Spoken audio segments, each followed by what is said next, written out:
You've booked your flight, packed your shorts, grabbed your passport, and yes, you've got your flower. But before you end up giving a TED talk to a customs officer in Croatia, let's talk about whether you can legally travel with your meds. Because no one wants to swap their Airbnb for a prison bunk bed. If you're new to the channel, welcome. But if you're not new to the channel, welcome back, my actual dudes and lady dudes. My name's Smokey. I cover all things medical cannabis here in the UK. Today we're diving into something that comes up in my inbox more than fake collab emails. Travelling abroad with your prescribed flower. Can you do it? Should you do it? Are you going to end up on the next episode of Banged Up Abroad? Let's break it down properly. So here's the thing. If you're prescribed medical cannabis here in the UK, that means you can legally possess it and use it under UK law. You're not breaking any rules when you carry it around domestically. As long as it's in its original packaging, your name's on the label, and you've got your prescription handy, no worries. That also means travelling the UK is fine. England, Scotland, Wales, Northern Ireland, no issues. You can even jump on a domestic flight if you want. Just keep it professional. Keep it in its original packaging, have a copy of your prescription, and bonus points for a letter from your clinic, in case Karen at airport security gets a bit nosy. But, and this is a big but, as soon as you leave UK borders, the rules change. It's a completely different ballgame.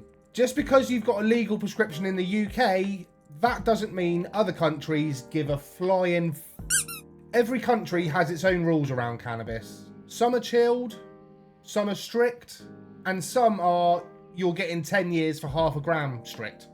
Now I know what you're thinking. Surely I can take it to Amsterdam with me. Watch out, Amsterdam! And yes, you probably can.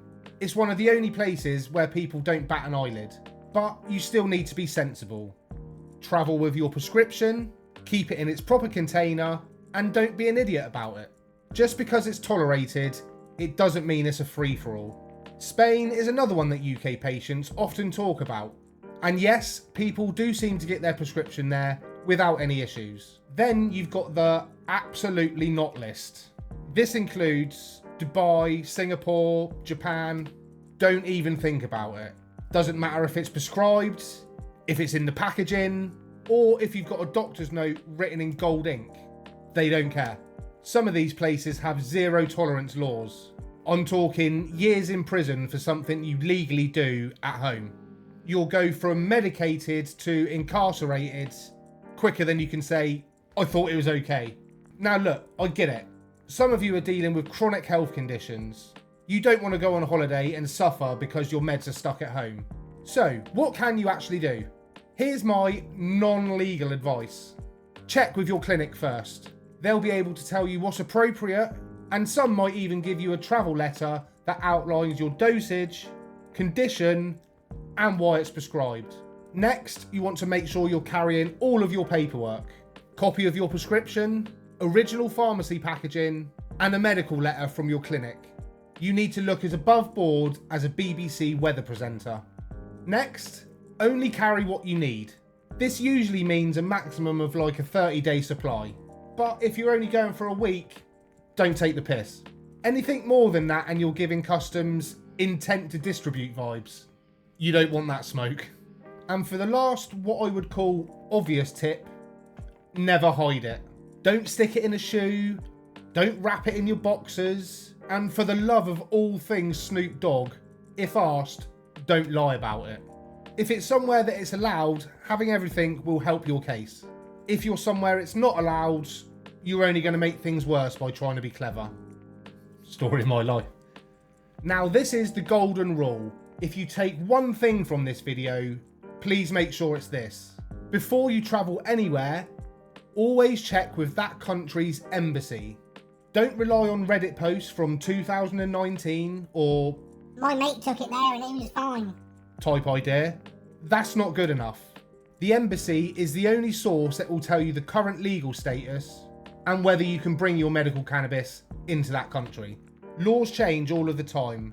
Something that was allowed last year could get you detained this year. So take 5 minutes, drop them an email or give them a ring. It's way less hassle than ringing your mum to let her know you've been arrested in Dubai. So, can you take your medical cannabis abroad with you as a UK patient? Technically, yes, but only if you're 100% positive that the country you're going to allows medical cannabis. And you've got all your paperwork. In most cases, it's better to assume you can't take it with you unless you've had confirmation in writing from the embassy. Don't take risks with something that helps you. The goal is to be relaxed on holiday because of your flower, not stressed because of it.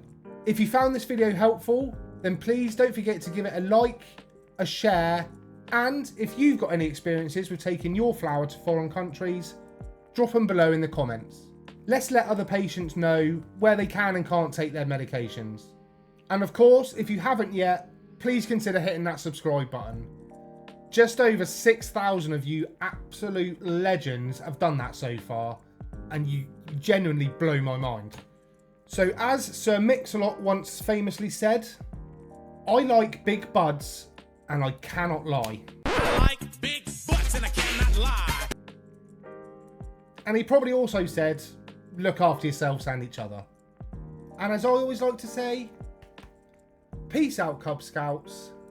Keep it real.